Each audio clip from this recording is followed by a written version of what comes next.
Just a reminder that this and all my other videos are made for doll collectors or adults buying dolls for others. This is not a video for children. Viewer discretion is advised. Thank you very much for listening. Hello Internet!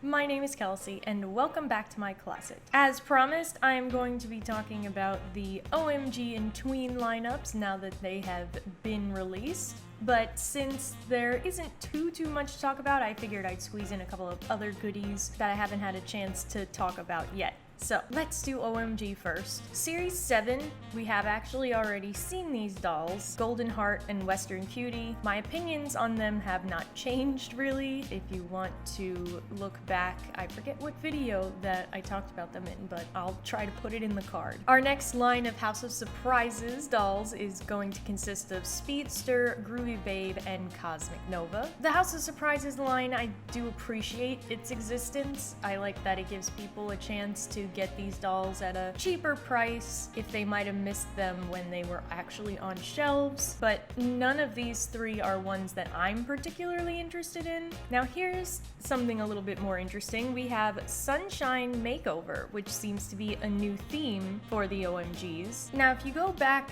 to the fall lineup, I know it was a while ago that we talked about it, but there was supposed to be a color change line of dolls that were going to be sort of a budget line, but apparently they have been canceled and remade into these dolls instead, which seem to be full-fledged OMGs because they're $29.99. And the fact that they're called Sunshine Makeover makes me think that they have a sun color change element, which is kind of becoming more popular in dolls besides a water color change element. And we already have some sort of artwork or concept art for these dolls and their names. Bubblegum DJ, Sunrise, and Switches are the three regular ones, and then there will be a big surprise for $44.99. The name of that one is unknown, but we do have a picture. And I know they're kind of hard to see, but so far they do look cute, and they look like they have very light colored outfits, so again, I'm thinking you take them outside in the sun and all of a sudden they explode into color. So that'll be really fun.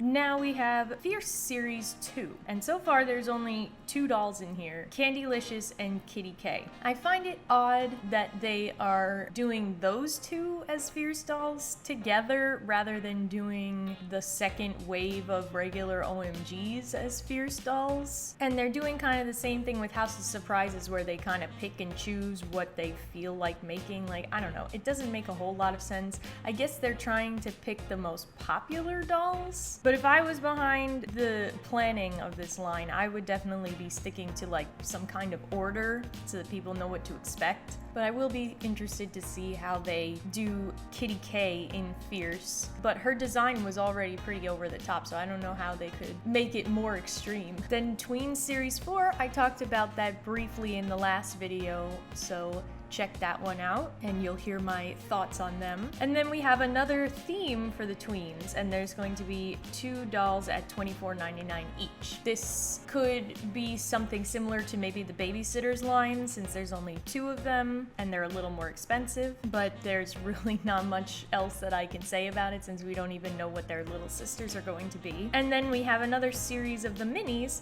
We're going to have OMG minis and now some Tweens minis. So that'll be fun. I definitely enjoy the tweens a lot. Unfortunately, it seems that they're in the family style balls, which means that you can get like minis of the regular LOL tots and no tweens whatsoever in certain balls, and that does not appeal to me. But still, nice to see that the tweens are being included in everything. Now, quickly just want to touch on a couple of Mattel items. Firstly, the Dia de Muertos doll for this year has been released, and she is super gorgeous, super colorful, and I think this is really what a lot of people were hoping to see from the Rainbow High one that we saw recently and turned out to be a disappointment. I really appreciated everyone who spoke to me in the comments about the symbolism and colors and everything behind the holiday so that I can see why it was just not what people wanted. This doll, based on everything that you guys told me, looks like she covers a lot of the bases. She is super, super pretty. And then we have the Draculaura Goreganizer from Monster High, which comes with a Draculaura, which is the third version of her now that we've seen after the main line and the creepover dolls. And this one looks a little bit more like classic Draculaura since she doesn't have the split dye hair. Not that I'm against split dye Draculaura, but I do like that she's kind of calling back to the old Draculaura. And also, I'd just like to say that I'm 100% for curvy Draculaura and any other curvy Monster High dolls that they want to do, because Cleo is also kind of curvy now. And anyone who's fat shaming these dolls, I don't understand you, because for the longest time, doll collectors and parents even were calling for more body inclusivity in dolls, and now we're getting it in like almost every doll line, and now you're rejecting it. I don't get it. That hasn't really happened in my comment section because you guys are all very, very wonderful. But I'm just saying, there are people out there, and I really don't understand it. So if you're one of those people, please explain what the big deal is. Yes,